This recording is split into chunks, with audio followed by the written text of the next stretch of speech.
Hello and welcome to the Flicks Forum podcast, where each episode we go back and we look at a Netflix original film in the order of release. This episode we have Netflix's 129th film. It's the 2018 post-apocalyptic horror thriller Bird Box. It's directed by Susanne Bier.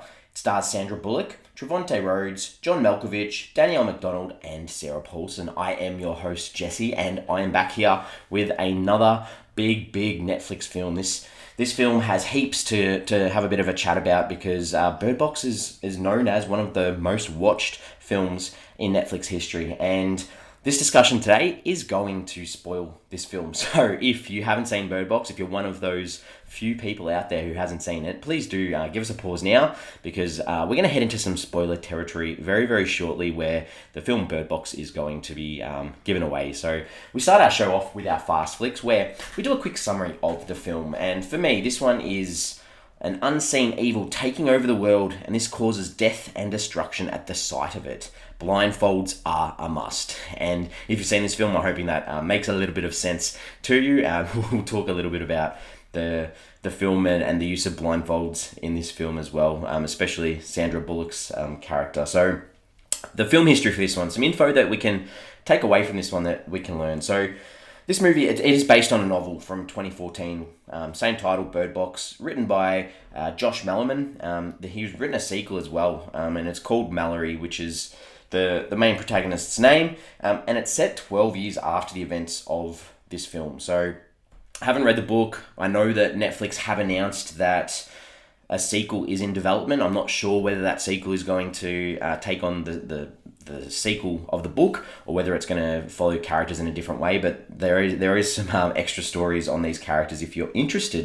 This was filmed in 2017 from September to November, and I guess, it's one of those bigger sort of budget ones, especially with some of the cast that we'll talk about, and you can see in this one, the things I do like to look at is the titles of this film in other countries. So in Argentina, this one was called Bird Box Blindly. In the Czech Republic, it's called In the Mouth. In Germany, Bird Box Close Your Eyes. In Greece, With Eyes Closed. In Hungary, it was called Birds in the Box. In Slovakia, it was called simply Don't Open Your Eyes.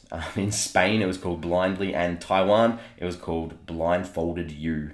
Now, Trent Reznor, he said that, and he did the score for this film, and he told Variety in an interview that he felt scoring this movie was a complete and utter waste of time because they mixed the music so low that you couldn't hear it anyway. And this is just one of the little controversies, I guess, with this film, because there was a section where there's some news footage in the background that characters are looking at, and this actually used some real disaster footage, and some of the families of the people that were injured in that disaster were quite offended. So Netflix have since then edited that footage out and changed that footage as well. I think Sandra Bullock said that she was blindfolded for about 50% of this shooting schedule. So a lot of bumps, a lot of trips, a lot of falling over. Obviously testing her acting skills, being able to act without the vision of her eyes. The Netflix, and I mentioned this at the start, in July 2020, they revealed that this film had been watched by 89 million households over the first 4 weeks of its release. And this was the second most ever for one of their original films. And I think since then, and I was listening to an interview with the Netflix CEO the other day, I think he mentioned that this is their biggest film ever. So we're talking about a film that means quite a lot to Netflix and their ability to get eyes on the screen. The other thing, I guess, about these blindfold situations is that this film did spark this sort of social media trend where people were trying to travel a distance while being blindfolded, both indoors and outdoors. And these videos started appearing on social media, and people were bumping into objects and hurting themselves. And Netflix even released a statement to discourage viewers from doing this Bird Box challenge, as it was known. And I think there were even police forces around the world that had to step in, and there were people doing it driving, like wearing a blindfold while driving, and just to think that people actually thought that was a funny thing to do or a good idea sort of surprises me a little bit. Some consensus time. This one, Rotten Tomatoes, the critics, 162 reviews. It's fresh. It's at 64%, so on the lower end of fresh. It's not certified. The audience has had it a bit lower at 57%, and that's on over 5,000 ratings on Rotten Tomatoes. But these are the big numbers now we're going to talk about. IMDb, has a 6.6 out of 10 on 283,500 reviews, and Letterboxd sits at a 2.9, but also on 233,300 reviews. Now, these numbers are huge. Similar to what we saw with Roma last week, these numbers, they really speak that a lot of people have seen this film and gone out of their way to give this one a rating. Some facts about the box office, I guess. So this did play in a few cinemas. It played at the AFI Fest in November 2018. It went online in Turkey on the 21st of November. Had a qualifying run for the Oscars in the USA early December 2018 before hitting Netflix worldwide on the 21st of December 2018. It's filmed across America, mainly California, a few scenes in Texas as well. It was nominated for 9 awards and 5 wins, so 14 altogether. And some of these awards, I guess, sort of tell you the types of awards that it was up for. It won the MTV Movie Award for Sandra Bullock with the most frightened performance, and it also won the best music at the Golden Trailer Awards. So not necessarily awards that people will be, calling home about. Netflix percentage matches. I actually had a 55% match for this one, which a little bit on the lower end of things. So hopefully that won't give away too much about my early thoughts, which I will lead into now. But I agree with what Netflix predicted for me on this one. This was it didn't do too much for me at all. I'm not too sure what it was trying to do there. There weren't any jump scares. There weren't any massive payoffs at the end. I mean, it's a serviceable film, but that's about it. I can't really say too much about it, but I will have a nice discussion about this, and I'm hoping that you're following along and listening with me, because we'll talk about some characters. So we start off with Sandra Bullock's character, Mallory. She's a painter, focuses on people's inability to connect in her work, in her paintings and her artistic sort of talents, I guess. And it's clear early on that she's lonely. And these paintings that she does, she's got this lonely bunch of people sitting together, possibly a reflection of her, because she has no connection with her mother. She's not necessarily excited for the upcoming birth of her child. The only relationship that we see that she's able to, and the father of her child's not around, the only relationship that she's able to keep going is that with her sister. And I guess we can talk briefly about her sister here, who was played by Sarah Paulson. Spoiler alert, obviously, you expect to see her, Sarah Paulson, as a character in the film for quite a bit. She looks after her sister from what we can gather, but unfortunately isn't there to stick around too long, this character of Jessica. But the other sort of character that I guess Mallory was able to connect with was that of Tom.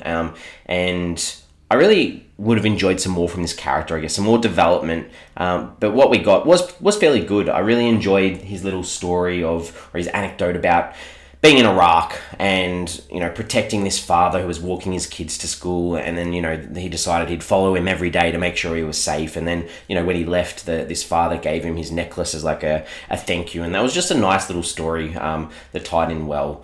The other people I guess we'll talk about are the people that were trapped in that house, those stereotypical types of characters that you see in a sort of thriller, sort of slasher, horror sort of film, I guess, where you're going to have these people that you see in this house. The first one I'll talk about briefly is Douglas, who is played by John Malkovich. This stereotypical gun-waving lunatic, loves the booze.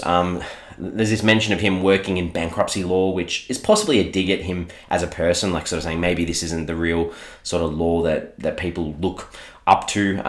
He's an arsehole. He talks about he's had 3 wives, all those sorts of things. This guy is a pretty ordinary character. Very few redeeming qualities in him. Charlie, played by Little Rel Howery. He was the only sort of character who gives the audience some understanding of what's going on in the outside world. He's an author who researches a lot, so he's got this sort of, he dumps these plot points about this end game that he talks about, where these supernatural creatures might be taking on your worst fears, and talking about sort of making sense, but the concluding sense was, it did make sense, but it didn't make sense to me. If this was, and this is probably for later on, a little bit further on, I was a little bit confused with what was on the outside. What was this supernatural sort of creature? Because at the end of the film, we see that the boy doesn't fear Mallory's voice, and Mallory doesn't fear Tom's voice. She doesn't fear them as people. So this idea about your fears coming after you sort of didn't work in this setup early on from Charlie. So yeah, a little bit confusing, but I guess we can talk about that later. The only other character I'll touch on briefly is Olympia, who is this other pregnant lady that came into the house, rocks up at the door, just this super annoying character that you can tell was getting on the wrong side of Mallory repeatedly. The director of this one was Susanne Bier, has 22 directing credits. The popular ones on IMDb that she directed were In a Better World in 2010, After the Wedding in 2006, and Love Is All You Need in 2012. I've not heard of any of those films, but if you enjoyed this piece and want to see more of her work, check out those films that we've just mentioned there. Okay, let's talk about some scenes. This is where we talk about some scenes that stood out and some ones that possibly we didn't really enjoy too much.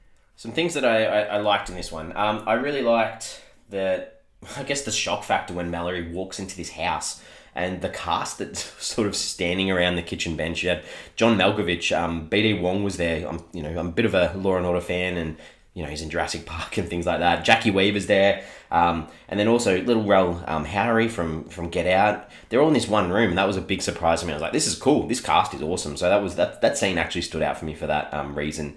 I guess there's one scene on the river. There's this guy that sort of jumps up on the boat, and he's talking about the truth and being beautiful and needing to cleanse the world, and then Mallory just sort of like slices him up and gets him. So I enjoyed that one. There was a nice little dialogue scene between Douglas and Mallory as well. They talk about the two different types of people. There's arseholes and the dead, and I just liked the way that conversation worked. And then finally, the final thing I'll talk about here is that I didn't think that the non-linear storytelling was really needed. These cuts between the future on the river and the past of how they got to where they were. Except they did do a nice little cut twice. There was one where Tom had his hands on the baby Belle, and then there's this cut, the baby Belly, and then there's this cut to the kids in the boat holding hands in a similar sort of position, which was nice. And then also there's one with Olympia where Mallory gives her this Hello Kitty toy to give to her child and gifts it to her, and then later on we see that this toy is in the kid's hand that Mallory is now looking after. So, but also, bad times are where they're doing this is that repetition of the same conversation from the start of the film through this non-linear storytelling. So a little bit of a tricky thing, but there were a couple of little bits that I took out of there, and that will lead me into some things that I didn't really like in this one. The hospital at the start, there's this lady in this red tracksuit on the phone, and it was such an obvious cue for the audience that there's something going on, which we literally see moments later. You need to make something like this a surprise, and obviously we see this lady is one of the infected sort of people, and it was just too obvious that you knew something was going to happen. There's this Greg, he sits and he's like, I'm going to use the security camera feed of the house to see if I can see anything. Thought that was really lame.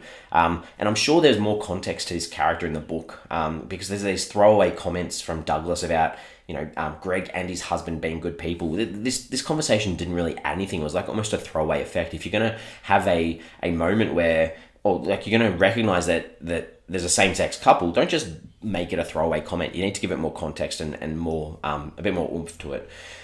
Lucy and Felix, these two characters, I didn't talk about them in the character section, but they were useless. They didn't add anything to this story at all. Literally, there's one scene where Lucy's doing these stretches and Felix watches her really creepily and makes all these gross comments to her. And then the next time you see him, they're having sex. And then the next time you see him, they're just running away in the car. They take the car so no one can use the car, and they don't even say goodbye, and you don't see them again, and you don't know what happened to them. Just useless. I don't know why we needed them in that house at all. Then there's a scene where this is before they run off with the car, but there's a group of 5 of them that get in that car to go to the supermarket, and they paint the windows so they can't see where they're going. And there's just these jokes of them running over and hitting bodies. And maybe once, it might be get you a little bit of a giggle, but this was repeated so many times. Just realistically, it led into this scene too where there's this little tiny supermarket, and on one of the front ends, one of these high selling point ends in a supermarket, they've got these bunch of walkie-talkies, which was just too convenient to be realistic.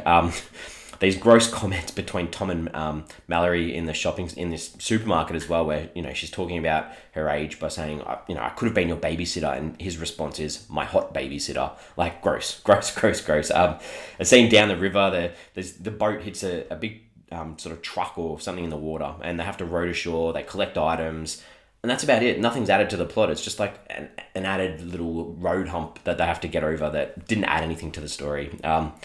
This Gary dude rocks up to the house, you can tell straight away he was bad. The birds start chirping. He pulls out these random evil drawings. It's just so that there were more issues inside that house for them happening, rather than focusing on, what are these characters outside? What are they actually after? What are they doing? What's happening with that journey, or that relationship that we can see with the kids and Mallory somewhere else. It just wasted time on the screen. What else have we got here? Sorry, I feel like I'm going on a little bit of a tangent. On the boat, there's this real awkward and real obvious scene where Mallory's talking about they're going to get to these rapids, and one of the kids is going to have to look. And it was clear that the boy is her biological child, and she didn't want him to have to be the one to open his eyes. And there was this sort of look on the girl that she knew that, that she wanted her to be the one that had to go. And I just did not like that at all. I thought it was horrible. The labor scenes, you've got both characters at the same time in the same room giving birth. Like, come on. And it was so quick. And all of a sudden, Jackie Weaver's character, Cheryl, apparently she's a midwife, because she helps deliver these kids. And that was just a bit, as unrealistic as this film is, that just topped it for me. I also, there's this scene too where Mallory goes into one of the houses to get some supplies and stuff, and she rocks up with some sexy underwear and makes a bit of a joke about it with Tom. And then they get into an argument about, this commune and whether they should go find it. And then she cracks it at Tom for telling this story to the kids. And all of a sudden it's just resolved by them finding some Pop-Tarts and letting the kids taste the strawberry flavour for the first time. And they were all good. It just didn't work. It just was so sloppy. Finally, last bit, the end. They spoiler alert, I already said it multiple times, but at the end they end up getting to this sort of commune, and this doctor comes up to them, the doctor right from the start when she's going for her birth appointments, and remembers Mallory. And this is meant to be 5 years later. From a few appointments, she's remembered her 5 years on. This must be the best doctor ever. Like, it just topped off like what didn't need to happen at the end.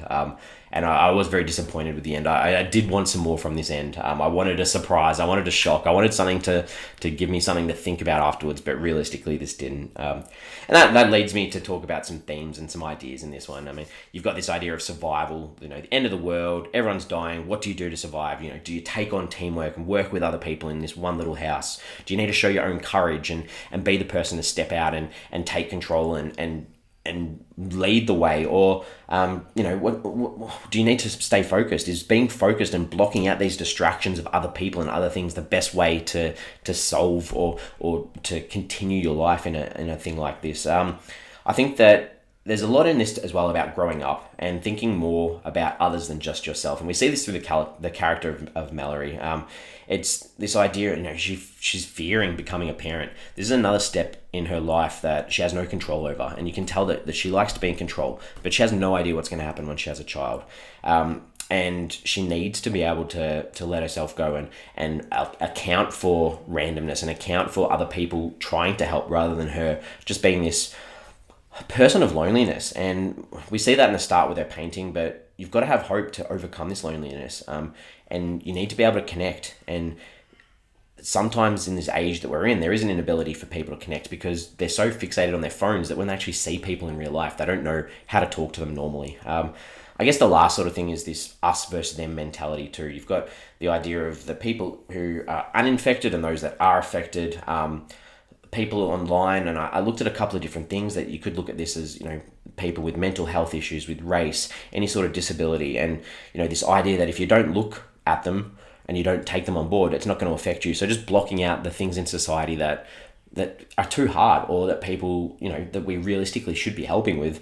And at the end, you've got this idea of the birds that have been in this box and they set them free because they're no longer needed. So just this round sort of circle of needing to think about others more than yourself. I guess taking away from this one, that the start to me it felt very much like a current film. There were some comparisons that I made with what happened at the start and what's happening with COVID, I guess. You've got this idea that they're not worried about what's happening in this film because it's just in Europe. There's no issues here. If we just remain calm, everything will be okay. And that sort of same situations happen worldwide throughout this pandemic, which we've been experiencing through 2020 and 2021. I guess the last sort of thought there too is I was hoping that at the end when they do let those birds go, that they were infected or something and they were just going to wipe out everyone in that room. I don't know. I just wanted something more from the end of this one. IMDb. We use IMDb at times on this show to check out or look up people that we may recognize and not quite remember who they are. And I'm a bit embarrassed with this one because the character of Tom, as soon as I saw him on the screen, I was like, I've seen you before. I know you from something, and I could not remember. And Trevante Rhodes plays the character of Tom, and he plays the character of Black in Moonlight, one of the top movies of the last few years. So I felt really embarrassed because I've seen Moonlight a couple of times, and I just could not click with who that was. I have some questions that I'm just going to ask myself realistically because there's no one here to ask them to, but that idea, where did Felix and Lucy, they got in that car and ran away, where did they go? What happened to them? I would have liked to have heard some sort of commentary or concluding comment that, they passed them on the way out or something like that, just to finalise their story, because they just went out to the wilderness. Maybe, and I don't know what the sequel's going to cover, but maybe it's going to cover these two as well. And the other question I want to know is this a monster? Is it a virus? What is this thing that's attacking people, and why is it doing it? Where does it come from? Some sort of background that I hope may be answered in the second film or book, if I did decide to pick up the book and give it a read. The other thing too was towards the end, they get this message to go find the people, and they know that when they get to the rapid area of the river, they need to look. So when you start hitting the rapids, why wouldn't you just get out of the boat and walk along the river if you know that you need to get out after the rapids? Just a question to ponder, I guess. And I guess that's where I'm going to wrap this one up, because this one has left me with more questions than answers. It's almost like a poor man's version of A Quiet Place, and I didn't want to make the comparison with A Quiet Place because obviously that's with sound instead of sight, but to me, it was almost like a cross between A Quiet Place and Lost, the TV show, where you've got these monsters that have no names and you don't know where they're from and what they're doing. This movie, it's sort of paced over 5 years, and the worrying thing for me is that there's little change in how society is going throughout those 5 years of what's happening, which isn't very uplifting at all. I think the cast is great in this, but not much really happened, unfortunately, and I was expecting this big payoff or some sort of twist at the end that just gave me something to sit on and go, wow, I sat through that and I feel good after the end of that. But at the end, and I'm trying to stick away from saying exactly what happened, it just didn't do anything for me. So I'm giving this one a 2.5 out of 5. I know my co-host MJ has seen this one. He's given this a 3.5 out of 5. So on the Flicks forum, as an average, that will give us an average of a 3 that it'll sit there nicely on. We are on social media. We have Facebook, we have Twitter, we have Instagram. Feel free to follow us if you can, like our posts, comment on our posts, especially if we pop a question up. For this film, I just want to know, if the events of this film didn't occur, and we see this early in the film, would Mallory have given up her kid for adoption because she was given that paperwork? Is that something that realistically would have happened if we weren't, or if they weren't facing the end of the world sort of crisis? So interesting thing to think about there. Please do subscribe to us, download as many of our episodes as we can. Huge catalogue for you to check out and listen to, and we will add to that catalogue again next week when we check out another 2018 film. It's the Nigerian drama called Lionheart. It's directed by Genevieve Najar, and it stars Genevieve Najar, Nakem Owo, Pete Edochie, Onyeka Onwenu, and Kayano Okayano. So that is what we're looking at next week. I'm looking forward to that one. Nigerian film. I don't even think I've seen one, to be honest. So happy to open up my eyes and broaden my horizons. As usual, would like to say thank you for checking this out, having a listen. If you disagree with anything I say, if you agree, please do let me know. And I will see you next week.